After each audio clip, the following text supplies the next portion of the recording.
Hey guys, welcome back to the channel, and if you haven't figured it out, we're still on the Carnival Venezia, and we have our little friend back here with us. We think he's a scorpion. Yeah. And today we have got our top 10 tips for the Carnival Venezia. What is the very first one, Raf? The very first one is that during the day, the Seafood Shack, which is a paid restaurant, turns into a Chinese restaurant, and it's free. It's complimentary, and they have a lot of really good food there. They do. The menu changes each day, and it is it can change if it's a sea day or a port day, so just kind of keep an eye out for that. But just know that you can get some Chinese food back in the Seafood Shack. Yeah, that's pretty good too. Second tip is that the beds on this ship are quite firm. Mm-hmm. And what was the first thing we noticed when we laid the bed is that this is probably the firmest bed we've ever had on a cruise ship. Weren't sure if it was going to work, but there's a solution for that. There is a solution for that. Although we did not ask for one because it works okay for us, but we do have friends who asked for a bed topper, and so their room steward brought it in and put it on the bed and under the sheets, so it's all set for them, and they said that it worked perfectly. So that's a pretty easy solution to your problem. Yeah. I would ask for that early if you think it's going to be a problem, because I'm not sure how many there would be on the ship. Right. Next tip is one that we talk about a lot, but it bears repeating, and that is to use your hotspot to share your internet. There really isn't too much of a reason that you need to be buying four device packages, because I'll show you my phone right now. If you can see this, I do have my hotspot on, and there are 4 devices connected to it right now. So you basically, the way this works, if you don't know, is you connect your phone to the internet, you turn your phone hotspot on, then you connect your computer, your iPad, whatever else you want, even someone else's phone, to that hotspot. It does work. You do have to be near that person, though, for it to work. So you can't be like, other sides of the ship, right? Right. So whenever we're not together, then I do not have access to the internet. You do, however, still have access to the ship Wi-Fi in order to use the Hub app. But as far as if you wanted to, go on social media, check email, send texts, things like that, you cannot do that. But if you're next to the person, like when we're together, then I'm able to do those things. So it works fine for us, though, because we're pretty much always together. Yeah. Easy peasy. Next one is important. It's about pizza. What do we have?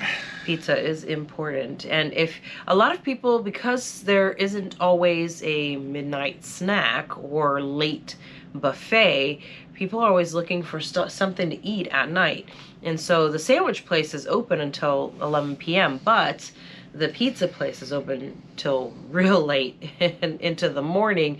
And when the last evening show gets out, it gets pretty crowded pretty quickly. So about an hour after that last show starts, you better get your pizza before then, or you're gonna have to wait for quite a while in a pretty long line, because I feel like everybody leaves the show and they go straight to the pizza place, and that line gets long because they wait to make them fresh when there's a lot of people there. So it can take a little while because, of course, they have to cook the pizzas. The guy actually is really good at making them very fast, but as far as, they have to wait for it to cook and then bring it out and hand them out to all the people. So it could take a while. Yeah. Another tip is that there aren't a ton of hot tubs on this ship. Probably the most empty ones are going to be in the Serenity area. But a tip is that they're usually empty between 6 and 7, because if someone is in the early dinner, they're not there, and if someone's in the late dinner, they're usually getting ready. So you want to hit that sweet spot where everyone's taken up by dinner, and that's usually about 6:30 to 7. Yes, it's nice because you do have that time without it being really full. If you want to be in there with 15 other people, you can go whenever. But if you're looking for a little bit more peace and quiet, just kind of sit, especially on the sea days where you just want to sit quietly and just kind of enjoy the view, then you'll definitely want to be looking to go to the hot tubs a little bit later into the evening. Now, we are on a transatlantic, and a couple of the days have been really cold You may be riding this from Florida in the summer, and if you are, this won't apply. But if you're in the winter, this still will apply. Some of these nights can get cold. You want to sit on your balcony or your terrazza.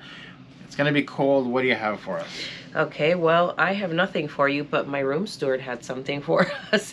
He brought us 2 of these wonderful kind of flannel blankets, and he said you could use these for outside. He put them in our room one day and said those are for use outside because it's going to be cold during these sea days, and we sat out there with them. They were actually perfect because that night he must have been looking at the weather, I don't know, but he set them out at the perfect time because that night it was quite chilly out, but we wanted to sit outside.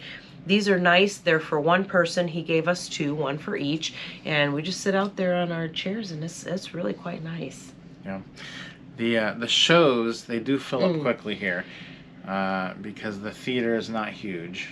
Right, that is the problem. They do announce when they're going to open the doors, so when those doors are going to open, try to be there right then so you can nab a good spot. Otherwise, if you don't care where you're going to sit, or if you sit with your people, then it doesn't matter. But if you're looking to sit with who you came with, or you have the friends you made, it's going to be a little bit harder to do that. So definitely make sure to be there early in order to grab a spot. We saw several people who were like, oh, there's 2 seats there, and you know, you can sit there and this person can sit over here. So families were like splitting up because there weren't seats together for them to sit. Next tip is to check into dinner using the Hub app. Yes, you know, we have found multiple times, actually every single day, we go down there. And so we check in here in the room, sit comfortably and wait. And when it tells us that they have our table, we go down. But every time we go down there, there are at the very least, there's 15 to 20 people standing around watching their phone while they wait for their table, when they could just be sitting comfortably in the room or in a lounge. You really don't need to go down there until it says your table's ready. They give you several minutes to go down there, and you can even say that you're going down and that you're going, you know, you're on your way. I saw people down there waiting one night on the first gala night. They were waiting for a long time. There were people sitting on the steps, and they got tired of waiting. Yeah, and people go down and they check in with the restaurant instead of on the app, and then you're going to wait even longer. Exactly. So definitely use the app. The Carnival Hub app is actually very helpful and super easy to use. So I would highly recommend downloading it before you actually get on the ship. That's a bonus tip. Download it before you get on the ship so that it's on and ready to go. And then when you get here, even if you're not going to buy the internet package, like I said earlier, you could still use the ship Wi-Fi to use the app. They do allow that, so you can scan QR codes and different things like that around the ship. Next one is that the sauna and the hot tub are free in the gym area, and that is good because there is no thermal suite. That's right. I was a little bit sad. If you saw one of our previous videos when we were giving you our first impressions, I was a little bit bummed that there was no thermal suite on here, but they do have that tiny consolation prize of that one hot tub, and it does have a gorgeous view though. The one hot tub and the one sauna. And the sauna at least is for a good amount of people. You could probably fit 8 to 10 people if you got really tight in there. But there is a hot tub and a sauna in the women's locker room, hot tub and a sauna in the men's locker room as well. So they are separate. It's not like in a thermal suite where you can share them together. And at dinner, we often see people complaining because they don't know what to get, they don't know what to try, and they don't realize they can try a couple of everything, right? That's right. Actually, a lot of times, I've seen people just order appetizers for dinner, like 2 or 3 of them, and they have that as their meal. You can do the same thing with entrees as well. You could order 2, more than 1 entree. Or if you like something off of 2 different entrees, you can order them and combine them into your one meal. You are more than welcome to do that. However, if you order a 3rd one, there is a fee for that now. So you can order up to 2 entrees, but if you order a 3rd, there is a fee attached with that. I believe it's $5. It could change, but it is $5 from what I've seen. So keep that in mind if you're going to order more than 1. But we've done that several times, haven't we? Yeah. Yeah, ordered multiple appetizers and multiple dinners and just kind of, kind of mishmash to make the one that we wanted. We're like, oh, I want this from that one and this from this one, and they can't really mix the plates, so you just order them and mix them yourself. Yeah. So hopefully these tips will help you as you are preparing to board the Carnival Venezia. We've got lots of more videos for you. We've already got lots on here on the channel. Make sure to check those out. Don't forget to subscribe to the channel. If you have more questions, leave those for us below in the comments. We will see you on the next one.